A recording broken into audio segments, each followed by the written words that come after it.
नमस्कार, मेरा नाम है ईशा भंडारी और आप देख रही हैं वोकल न्यूज। नार्को टेस्ट क्यों किया जाता है और किस पर किया जाता है? शातिर मुजरिम जो पुलिस का मार खाने के बाद भी सच्चाई नहीं उगलते, उस पर ये टेस्ट किया जाता है। आए दिन आपने नार्को टेस्ट या बहुत बार नार्को टेस्ट के बारे में सुना होगा कि कई अपराधियों के पीछे इसको किया जाता है। हाल फिलहाल में के केस की बात करें तो श्रद्धा मर्डर केस पर आरोपी पर नार्को टेस्ट की बात चलाई गई है। ग्रेटर नोएडा में विवा प्लाजा है, वहाँ पे उन्होंने वहाँ पे खरीदा है। तो एक आइए पूरे विस्तार से जानते हैं। अक्सर लोगों को प्रश्न ये भी होता है कि दुनिया में कोई झूठ पकड़ने वाली मशीन है क्या? आपको इस प्रश्न का उत्तर इस बात पर पता चल जाएगा, तो ध्यान से सुनिएगा। आपने कभी न कभी समाचार के माध्यम से जरूर सुना होगा कि किसी पर नार्को टेस्ट होने वाला है। आपको बता दें, ये टेस्ट किसी व्यक्ति के मन से सच निकलवाने के लिए किया जाता है। शुरुआत नार्को टेस्ट के फुल फॉर्म से करते हैं। नार्को टेस्ट का full form narco analysis test होता है। नार्को टेस्ट को narco synthesis sodium amytal interview या एम्बापिशियल इंटरव्यू या एनालिटिकल इंटरव्यू भी कहा जाता है। नार्को टेस्ट क्या होता है, पहले मतलब समझते हैं। नार्को टेस्ट का इस्तेमाल आपराधिक व्यक्तियों के मन व दिमाग से सच बाहर निकलवाने के लिए किया जाता है। अब आप सोच रहे होंगे कि सच निकलवाने के लिए अन्य तरीके भी होते हैं, लेकिन ये ही क्यों? इन तरीकों का उपयोग क्यों होता है? तो बड़े शातिर अपराधी एवं आतंकवादी पुलिस की पिटाई होने के बाद भी ये सच नहीं निकालते हैं। ऐसे में जांच एजेंसी के पास यानी ईडी के पास आखिरी विकल्प यही होता है कि इसके लिए पॉलीग्राफी, लाई डिटेक्टर टेस्ट और ब्रेन मैपिंग टेस्ट भी किया जाता है। ये परीक्षण अधिकतर आपराधिक घटनाओं से सच की गुत्थी सुलझाने के लिए की जाती है। ये टेस्ट इतना प्रभावशाली होता है कि 1% से भी कम चांस होता है कि कोई व्यक्ति इस टेस्ट के दौरान झूठ बोल ले। इस टेस्ट में जो इंजेक्शन दिया जाता है उसका नाम दूध सीरम इंजेक्शन है। जी बिल्कुल सही सुना आपने। इस टेस्ट में इथेनॉल, सोडियम पोटेंथोल, बार्बिचरन टेस्ट, टेपाजोमेन आदि ड्रग्स प्रयोग किया जाता है। माफ करिए यदि हम इसे प्रोनाउंस गलत कर रहे हैं, लेकिन यही कुछ ड्रग्स के नाम है जो इस्तेमाल किए जाते हैं। अब आपको बता दें कि नार्को टेस्ट किस पर किया जाता है।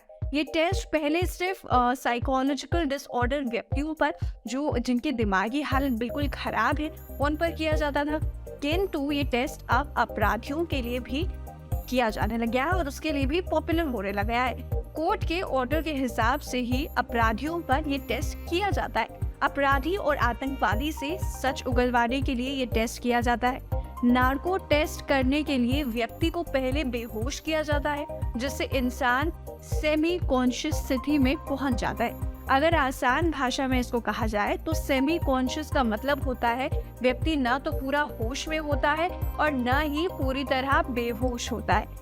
ऐसे कंडीशन में इंसान चाह कर भी झूठ नहीं बोल सकता है। शायद आप एक बात पहले से ही जानते होंगे, हम आपको झूठ बोलने के लिए कल्पनाओं का सहारा लेना पड़ता है। जब भी हमसे कोई पूछता है और हमें उसे सच नहीं बताना, तो हम जब झूठ बोलने की कोशिश करते हैं तो क्या हम कल्पना करते हैं? जरूर हम कल्पना करते हैं कि हम ऐसे बोल देते हैं और हम अपने ही मन में एक मनगढ़ंत कहानी बनाने लगते हैं। और मनगढ़ंत कहानी बनाने के लिए हमको कल्पना करनी आवश्यक पड़ती है। जब किसी व्यक्ति पर ये सब केमिकल या इंजेक्शन दे दिया जाता है तो ऐसे में वो कल्पना नहीं कर सकता। और आप ही समझिए, जब वह अपने मस्तिष्क में कल्पना नहीं कर पाएंगे तो ऐसी स्थिति में झूठ बोलना उसके लिए लगभग नामुमकिन सा होगा। लेकिन बहुत बड़ा कोई अपराध है, अपराध के ऊपर ये नार्को टेस्ट किया जा रहा है और वो फिर भी झूठ बोलने की कोशिश करे तो कहीं ना कहीं 1% चांस इसका होता है।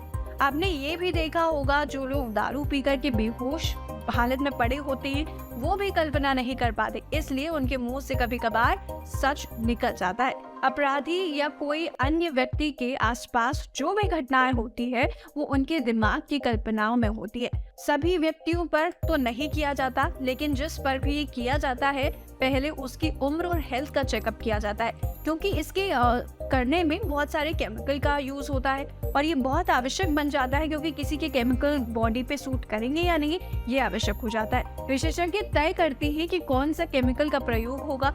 आपको ये सच्चाई जान लेनी चाहिए, ये टेस्ट का बहुत बुरा प्रभाव ब्रेन पर पड़ सकता है। यही नहीं, अगर गलत या ज्यादा केमिकल का प्रयोग किया जाए तो पेशेंट की मौत भी हो सकती है। यही कारण है कि ये टेस्ट करने वाले विशेषज्ञ डॉक्टर की टीम गहन अध्ययन करती है कि अपराधी पर कौन सा केमिकल का प्रयोग किया जाना चाहिए जिसके उसके स्वास्थ्य पर ज्यादा विपरीत प्रभाव न पड़े। इसके लिए 2 मशीन का प्रयोग किया जाता है और ये दोनों ही मशीनों को पेशेंट के शरीर के साथ कनेक्ट किया जाता है, क्योंकि अगर दवाई में दिया जाए तो इंसान की मौत हो सकती है या फिर उसके दिमाग पर बुरा प्रभाव पड़ने की आशंका रह जाती है। इस टेस्ट में मुख्य तौर पर 2 मशीनों का उपयोग होता है जिनके नाम है पॉलीग्राफ मशीन। पॉलीग्राफ मशीन की बात करें तो पॉलीग्राफ मशीन नार्को टेस्ट किए जाने वाले आदमी का ब्लड प्रेशर, नब्ज, सांसों एवं हृदय की गति व बॉडी में होने वाली गतिविधियों की रिकॉर्डिंग करती है एवं दर्शाती है। ब्रेन मैपिंग मशीन होती है दूसरी मशीन। इस मशीन की बात करें तो ये दिमाग में चलने वाले सभी हलचल को कैद कर लेता है। विशेषज्ञ अपने कंप्यूटर में उसके दिमाग के हलचल को एनालिसिस करते हैं, उसका पूरा एनालिसिस निकालते हैं। विशेषज्ञ डॉक्टर सब कुछ सेटअप करने के बाद पेशेंट पर अपना नजर बनाए रखते हैं। डॉक्टर को जैसे ही लगता है कि अब पेशेंट बेहोश होने के कगार पर है, उसे कुछ आम सवाल पूछे जाते हैं। आपका नाम क्या है, आप कहाँ रहते हैं? इन सभी प्रश्न पूछने के बाद ही एक मतलब है कि डॉक्टर ये पता लगाना चाहते हैं कि पेशेंट अभी सेमी कॉन्शियस स्टेट में आया है या नहीं। धीरे धीरे अपराधी में सब सवाल पूछ लिया जाता है तो जानने के लिए कि नार्को किया गया था। इस तरह नार्को के जरिए सत्य का पता बहुत आसानी से लगाया जा सकता है। अभी तक की जानकारी के मुताबिक ये टेस्ट आम लोगों के लिए उपलब्ध नहीं है। आपको बता दें, ये अगर आप ये सोच रहे हैं कि हमें किसी से सच उगलवाना है तो हम उसका नार्को टेस्ट करवा लें, तो ये मुमकिन नहीं होता। ये टेस्ट पहले मुंबई में होता था, फिर उसके दिमाग पर बुरा प्रभाव पड़ने की आशंका रह जाती है। इस टेस्ट में मुख्य तौर पर 2 मशीनों का उपयोग होता है जिनके नाम है पॉलीग्राफ मशीन। पॉलीग्राफ मशीन की बात करें तो पॉलीग्राफ मशीन नार्को टेस्ट किए जाने वाले आदमी का ब्लड प्रेशर, नब्ज, सांसों एवं हृदय की गति व बॉडी में होने वाली गतिविधियों की रिकॉर्डिंग करती है एवं दर्शाती है।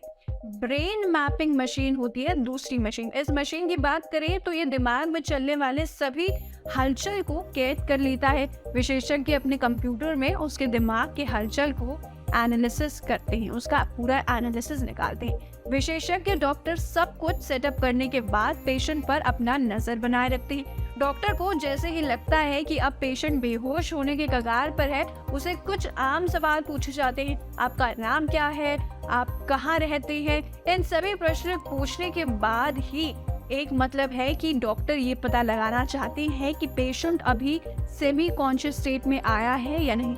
धीरे धीरे अपराधी में सब सवाल पूछ लिया जाता है तो जानने के लिए कि नार्को किया गया था। इस तरह नार्को के जरिए सत्य का पता बहुत आसानी से लगाया जा सकता है। अभी तक की जानकारी के मुताबिक ये टेस्ट आम लोगों के लिए उपलब्ध नहीं है। आपको बता दें, ये अगर आप ये सोच रहे हैं कि हमें किसी से सच उगलवाना है तो हम उसका नार्को टेस्ट करवा लें, तो ये मुमकिन नहीं होता। ये टेस्ट पहले मुंबई में होता था, अब कहीं और आसपास के जगह पर भी बनने लग गया है।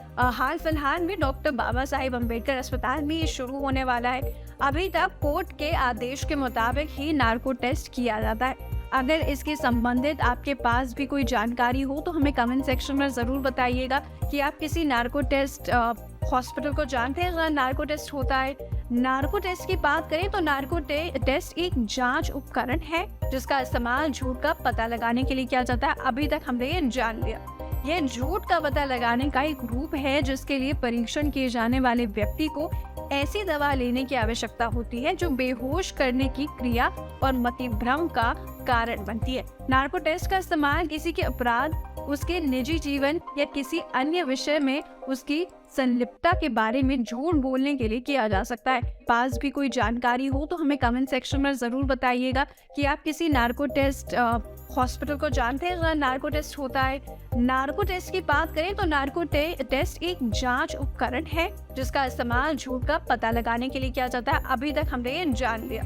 यह झूठ का पता लगाने का एक रूप है जिसके लिए परीक्षण किए जाने वाले व्यक्ति को ऐसी दवा लेने की आवश्यकता होती है जो बेहोश करने की क्रिया और मतिभ्रम का कारण बनती है। नार्को टेस्ट का इस्तेमाल किसी के अपराध, उसके निजी जीवन या किसी अन्य विषय में उसकी संलिप्तता के बारे में झूठ बोलने के लिए किया जा सकता है। नार्को टेस्ट इस सिद्धांत पर आधारित है कि जब कोई झूठ बोल रहा होता है तो उसका शरीर सच बोलने की तुलना में अलग तरह से प्रतिक्रिया करेगा।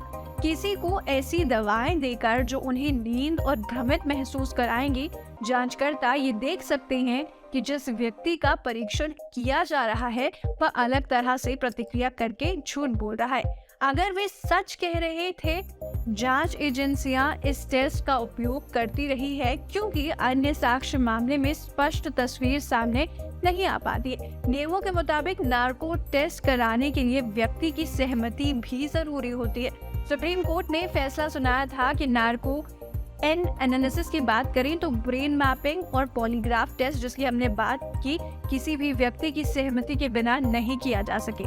शीर्ष अदालत ने इस तरह के परीक्षणों की वैधता पर सवाल उठाने वाली याचिकाओं के जवाब में कहा था कि ये अवैध और व्यक्तिगत स्वतंत्रता का उल्लंघन है। हालांकि नार्को टेस्ट के दौरान दिए गए बयान अदालत में प्राथमिक साक्ष्य के रूप में स्वीकार नहीं किए जाते हैं। सब अदालत को कुछ परिस्थितियों में लगता है कि मामले के तथ्य और प्राकृतिक इसकी अनुमति दे रहे हैं। इस टेस्ट की अनुमति दी जाती है। नार्को एनालिसिस शब्द ग्रीक शब्द नार्को जिसका अर्थ है एनेस्थीसिया या टॉर्पोर से लिया गया है। इसका उपयोग एक क्लिनिकल और मनोचिकित्सा तकनीक का वर्णन करने के लिए किया जाता है। आशा करते हैं कि आपको अब समझ आ गया है कि नार्को टेस्ट क्या है। अगर आपको अब भी समझ नहीं आया है तो हमारे आर्टिकल को वोकल न्यूज की वेबसाइट पर जरूर पढ़िएगा, आपको स्वतः ही समझ आएगा। धन्यवाद। आज की खबर में बस इतना ही। ऐसी खबरों के लिए आप बने रहिएगा वोकल न्यूज के साथ।